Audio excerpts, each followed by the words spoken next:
Alhamdulillah, alhamdulillahilladzi anzala ala 'abdihil kitaba tabsyiratan liulil albab. Asyhadu an la ilaha illallah wahdahu la syarika lah rabbul arbab. Alladzi khada'at li'azamatihi riqab. Wa asyhadu anna sayyidina Muhammadan 'abduhu wa rasuluhul mab'uts ila khairi ummatin bi afdhali kitab. Allahumma sholli wa sallim ala sayyidina Muhammadin wa ala alihi wa ashabihi al-anjab. Amma ba'du, fa ya ayyuhal ahbab, inni usikum wa nafsi bi taqwallahil wahhab al-qaili fi kitabil Qur'an. Wa nuridu an namunna 'alal ladzina istud'ifu fil ardi wa naj'alahum a'immatan wa naj'alahumul warithin. Ma'asyiral kaum muslimin rahimakumullah. Mari kita awali khutbah Jumat ini dengan kalimat syukur alhamdulillahirabbil alamin atas segala nikmat dan karunia yang telah Allah berikan kepada kita semua, khususnya nikmat kemerdekaan. Dengannya kita semua bisa beraktivitas dengan senang tanpa ada kekhawatiran adanya penindasan dari orang lain. Sholawat dan salam semoga senantiasa tercurahkan kepada junjungan alam yakni Nabi besar Muhammad sallallahu alaihi wasallam beserta keluarga dan para sahabatnya. Selanjutnya, mari kita bersama-sama menjadikan nikmat kemerdekaan ini sebagai momen untuk terus meningkatkan keimanan dan ketakwaan kita kepada Allah Subhanahu wa taala. Dengan takwa, kita tidak hanya terbebas dari belenggu para penjajah, tetapi juga terbebas dari belenggu hawa nafsu dan keinginan yang tidak diridhoi Allah Subhanahu wa taala. Ma'asyiral kaum muslimin rahimakumullah. Setiap kali kita memasuki bulan Agustus, kita kembali diingatkan pada sebuah nikmat besar yang bernama kemerdekaan. Dengan kemerdekaan, kita dapat hidup dengan aman, beribadah dengan tenang, bekerja, belajar, dan menentukan masa depan bangsa sendiri. Tetapi tanpa adanya kemerdekaan, kita tidak akan ada merasakan semua itu. Al-Quran pernah memberikan gambaran perihal perjuangan manusia yang tertindas pada masa Nabi Musa alaihissalam, perihal bagaimana Bani Israel yang berada di bawah kekuasaan Fir'aun yang diperlakukan dengan kejam, sewenang-wenang dilemahkan, bahkan anak laki-laki mereka dibunuh. Dalam keadaan itulah Allah kemudian memberikan pertolongan dan membebaskan mereka dari penindasan. Hal ini sebagaimana ditegaskan dalam Al-Quran, Allah Subhanahu wa taala berfirman, A'udzu billahi minasyaitonir rajim, wa nuridu an namunna 'alal ladzina istud'ifu fil ardi wa naj'alahum a'immatan wa naj'alahumul warithin. Yang artinya, kami berkehendak untuk memberi karunia kepada orang-orang yang tertindas di bumi ini, menjadikan mereka para pemimpin dan menjadikan mereka orang-orang yang mewarisi. Surat Al-Qasas ayat 5. Meski ayat ini berbicara tentang Bani Israel dan pertolongan Allah kepada mereka dari penindasan Fir'aun, di dalamnya terdapat sebuah pesan penting yang sangat relevan dengan momentum memperingati hari kemerdekaan Indonesia yang ke-81 ini, bahwa Islam tidak membenarkan adanya penindasan, serta menegaskan bahwa terbebas dirinya merupakan sebuah karunia besar dari Allah Subhanahu wa taala. Namun apa makna kemerdekaan yang hakiki menurut Islam? Ma'asyiral kaum muslimin rahimakumullah. Syekh Muhammad Said Ar-Ramadan Al-Quti menjelaskan bahwa kemerdekaan hakiki dalam Islam setidaknya dapat dimaknai sebagai dua pengertian.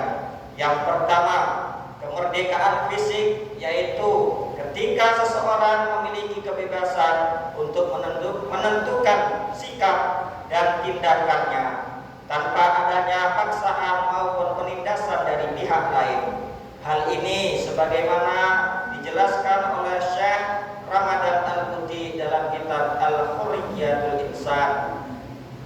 Qad yuradu bil hurriyati ayyamlikal insan isdarul qarirati as-sulukiyyati bi haqqi nafsihi bi muqtada iradati takhsiyyati duna ayyu'aridu ayyu qasrin min ashkhasi amsalihi, yang artinya kemerdekaan terkadang dimaksudkan sebagai kemampuan seseorang untuk menentukan keputusan perilakunya yang berkaitan dengan dirinya berdasarkan kehendak pribadinya tanpa adanya paksaan dari orang lain yang sejenisnya. Penjelasan tersebut menunjukkan bahwa kemerdekaan fisik pada dasarnya memberikan ruang kepada kita semua untuk dapat menentukan kehidupan kita sendiri tanpa berada di bawah paksaan orang lain. Kemerdekaan fisik ini mencakup terbebasnya manusia dari berbagai penjajahan, penindasan, paksaan, perbudakan, dan kesewenang-wenangan dari pihak lain. Sehingga dengan kemerdekaan tersebut kita bisa menentukan tempat tinggal dan pekerjaan tanpa adanya paksaan dari orang lain. Kita juga bebas menjalankan aktivitas sehari-hari tanpa adanya ancaman. Bahkan kita juga bebas menyampaikan pendapat tanpa adanya intimidasi, serta bebas memperoleh hak-hak dasar dari pendidikan, keamanan, dan perlindungan hukum.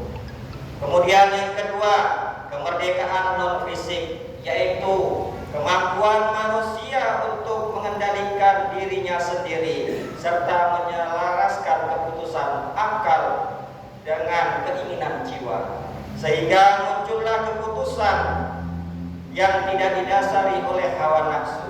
Hal ini sebagaimana dijelaskan oleh Syekh Said Ramadan Al-Buti, yaitu wa qad yuradu biha ayyamlikal insan at-tawfiqa bainal qararatil aqliyati wa raqaibatin nafsiyyah, yang artinya kemerdekaan juga dapat dimaksudkan sebagai kemampuan seseorang untuk menyelaraskan keputusan akalnya dengan keinginan jiwanya. Kemerdekaan non-fisik mencakup kemampuan seseorang untuk mengendalikan hawa nafsu, menahan amarah, mengendalikan keserakahan, serta mengendalikan ego ketika berhadapan dengan orang lain. Kemerdekaan ini lebih dalam maknanya daripada kemerdekaan fisik, sebab seseorang bisa saja merdeka dari penjajahan dan tekanan manusia, tetapi jika hidupnya masih dikendalikan oleh amarah, serakah, iri hati, ataupun yang lainnya, maka hakikatnya ia belum sepenuhnya merdeka. Oleh karena itu, Al-Quran mengingatkan agar kita tidak menjadikan hawa nafsu sebagai pengaruh diri, karena jika ia dibiarkan menguasai diri kita, ia dapat menjerumuskan kita keluar jalan yang bukan dikehendaki oleh Allah. Allah Subhanahu wa taala berfirman dalam Al-Qur'an, A'udzu billahi minasyaitonir rajim.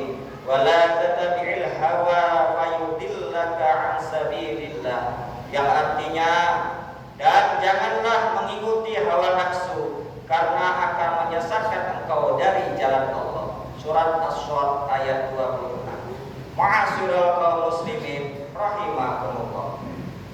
Dari sini kita dapat memahami bersama bahwa kemerdekaan secara hakiki memiliki dua aspek. Yang pertama, kemerdekaan secara fisik, yang kedua, kemerdekaan secara non-fisik.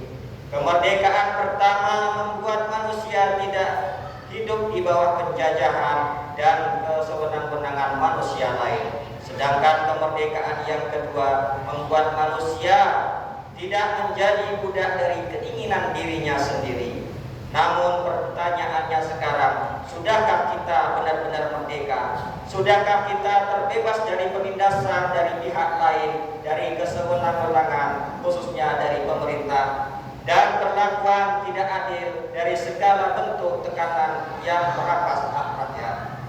Ataukah sudah kita merdeka dari penindasan yang berasal dari diri kita sendiri, seperti hawa nafsu, keserakahan, amarah, iri hati, dan keinginan untuk selalu mengikuti apa yang kita sukai? Jika belum, sudah saatnya momen kemerdekaan ini membangkitkan semangat kita untuk beracara sebagai berikut: melawan segala bentuk kezaliman dan melatih mengendalikan hawa nafsu agar tidak menjadi budak keinginan sendiri. Ma'asyiral kaum muslimin rahimakumullah. Dengan kemerdekaan tidak hanya kita dinikmati sebagai sebuah bangsa, tetapi juga sebagai pribadi yang mampu dengan bermartabat yang luhur. Ma'asyiral kaum muslimin rahimakumullah. Demikian khutbah yang singkat ini, semoga membawa keberkahan untuk kita semua. Aqulu qouli hadza wa astaghfirullah li wa lakum wastaghfiruhu